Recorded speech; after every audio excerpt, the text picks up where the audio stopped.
For decades, the United States government followed a strategy of silence regarding unidentified sightings. By ignoring or denying these reports, they avoided public alarm and the admission of significant gaps in their own intelligence. That posture has changed. Driven by an executive order, the Pentagon has released a tranche of 161 declassified files, making decades of internal military memos and sensor data public.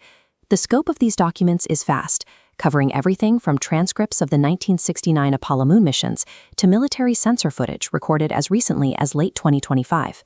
This release was driven by necessity. Moving into 2026, the volume of reports from high-tech military sensors made the old strategy of total denial mathematically impossible to maintain. These files treat the subject as a matter of aerospace intelligence and flight safety. The focus is strictly on the physics of the objects, separating the data from decades of speculative pop culture theories.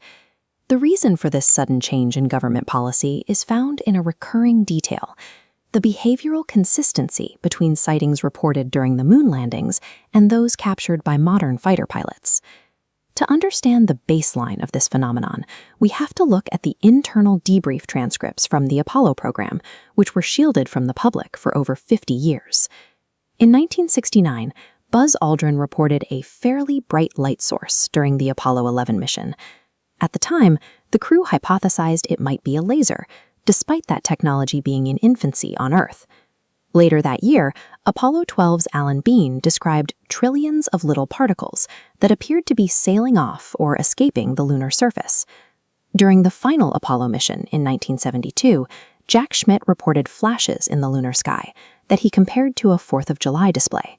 While 1970 scientists theorized these could be reflections from ice or cosmic rays hitting the astronauts' eyes, these incidents remained officially unresolved in the mission debriefs.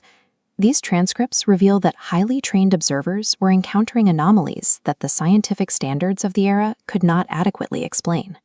Today, the Department of Defense relies on multi-platform tracking and black-hot infrared sensors to document these encounters.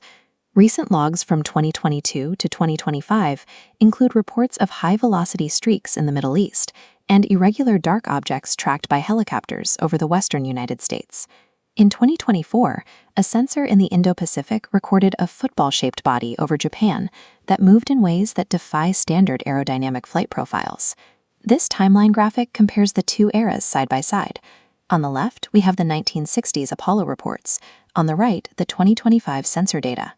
The geometric shapes described by astronauts, the spheres and ovals, match the objects tracked by modern infrared cameras. When we plot their movement, we see more than matching shapes. These objects show the same flight characteristics across 50 years: instantaneous acceleration and no visible exhaust. The consistency of this data across 5 decades suggests a persistent phenomenon that isn't tied to any specific stage of human technology or the secret programs of an adversary nation. The patterns found in these files prompted the government to change its official terminology. They moved away from UFO in favor of UAP, Unidentified Anomalous Phenomena. This shift led to the creation of the All-Domain Anomaly Resolution Office, or AARO. Their mission is to apply a physics-based investigation to every encounter reported by military personnel. The government is treating this as a high-stakes intelligence problem. If these are advanced foreign drones, they represent a failure of U.S. surveillance. If they are not, they represent a gap in our understanding of aerospace physics.